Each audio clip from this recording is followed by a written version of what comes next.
এটা সিদ্ধান্ত আমি বাজেটত ঘোষণা কৰিছিলো আপোনালোকে জানে যে আমি কৃষকৰ পৰা ধান আৰু সৰিয়হ ক্ৰয় কৰো আৰু বৰ্তমান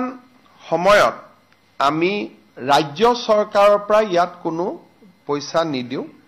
কেন্দ্ৰীয় চৰকাৰে যেটো এমএসপি নিৰ্ধাৰণ কৰে তাকে আমি কৃষকক দিও ধানত এতিয়া এমএসপি কিমান হৈছে আমি ধানৰ ক্ষেত্ৰত 2300 rupees আমি কৃষকক দিও সৰিয়হত 5 না দুটা নকব বাতৰি কাকত এবাৰ চেক কৰিলো আমি ধান আৰু সৰিয়হৰ ক্ষেত্ৰত কেন্দ্ৰ চৰকাৰে যেটো দিয়ে সেইটোকে আমি কৃষকক দিও কিন্তু আজিৰ পৰা আমি এটা সিদ্ধান্ত লৈছো যে 1 এপ্ৰিল তাৰিখৰ পৰা কেন্দ্ৰ চৰকাৰে কৃষকক ধানৰ বিনিময়ত যিমান টকা দিয়ে তাৰ লগত 250 টকা ৰাজ্য চৰকাৰেও দিব যদিও ধানটো আমি নাৰাখো ধানটো এফসিআই দিয়া যায় তথাপিতো ৰাজ্য চৰকাৰে কৃষকক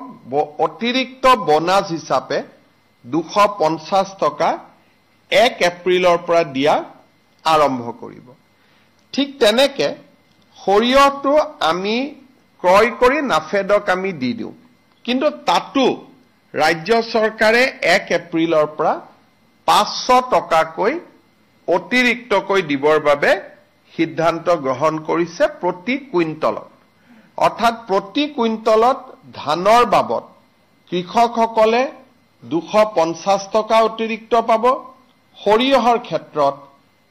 500 টকা কৃষকসকলে অতিৰিক্তকৈ পাব per quintal this is over and above the present MSP